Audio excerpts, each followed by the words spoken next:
यहाँ चाहिँ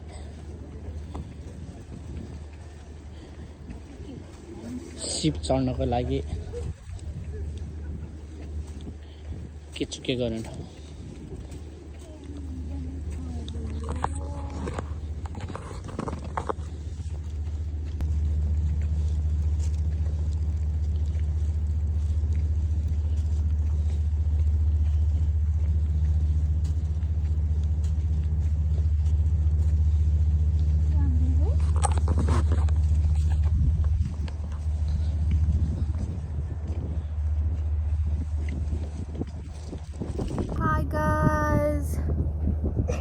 समुद्रको छेउबाट आज हामी यो कहाँमा आएका छौँ। यो कहाँमाको सिसाहरू यो मलाई एक्ज्याक्टली के हो भनेर थाहा छैन। Look that's beautiful view. आकाश कस्तो मजाले खुलेको छ। साइड बाई साइड समुद्र, त्यो सिटी समुद्र अनि यस्तो छ यहाँ चाहिँ।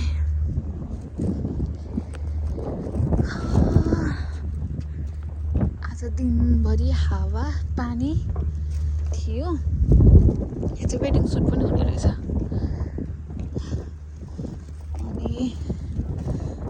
अनि यो समुद्रको छेउमा भएको भएर पनि हावा जोडसँग लागेको हो, तर बिहान भन्दा चाहिँ धेरै कम हो।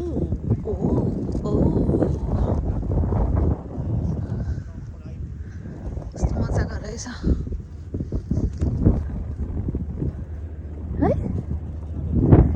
सो कस्तो लागिरहेछ त गङ्गेजी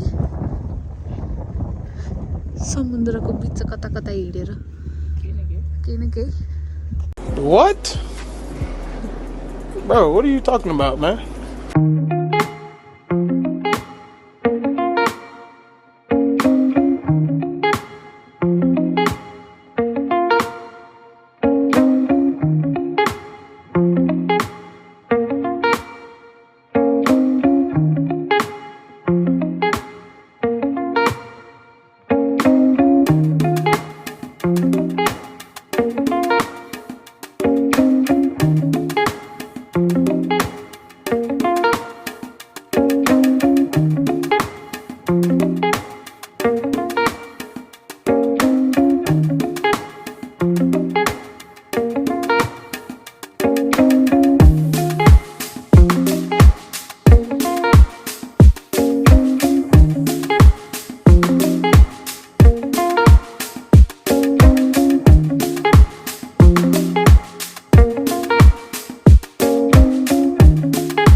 भन न यहाँको बारेमा तिमीले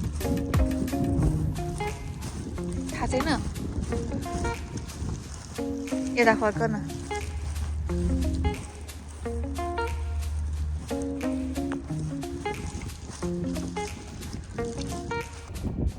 तर त्यो चाहिँ गाडी हिँड्ने ठाउँ है।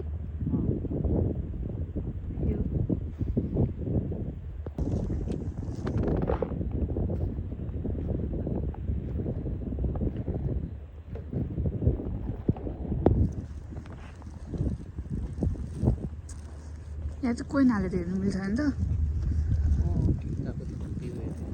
ए उ त्यो भ्यू हेर्ने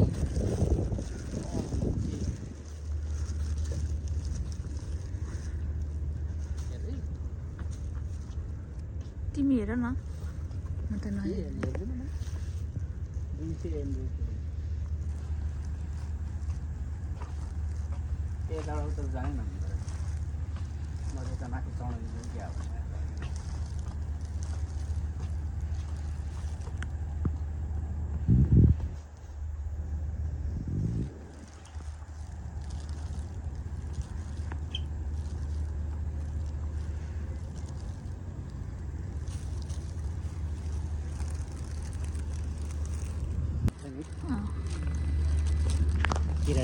किराहरू चाहिँ देखेको त्यो माउन्ट फुजी हेर।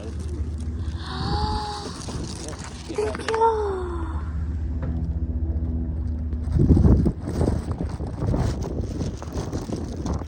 त्यही त के जग्गा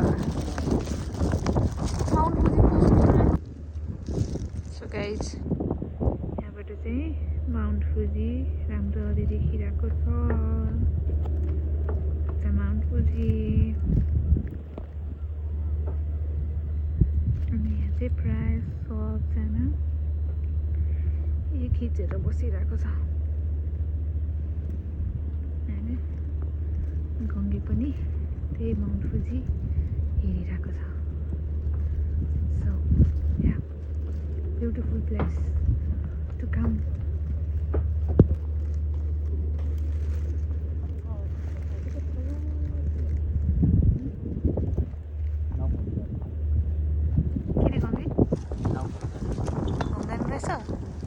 तिमीलाई घुम्ने चाहिएको थियो हो गएको बाटो मन परेन पुग्न बिगाएर म तिमी आउँछु त्यही हावाको बारेमा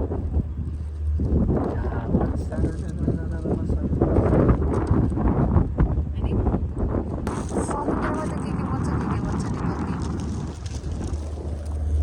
यस्तो भनेको यो लाइन यो अनि त्यो चाहिँ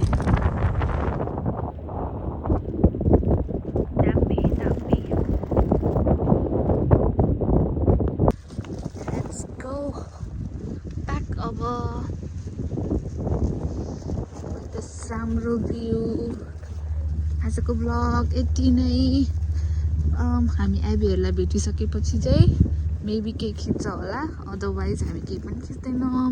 गङ्गेको फोटो नआएर गङ्गे चाहिँ रिसाएको छ। गङ्गे बहादुर आले मगर उसको फोटो राम्रो आएन रे, मलाई एङ्गल पारेर खिच्न आएन रे गाइज।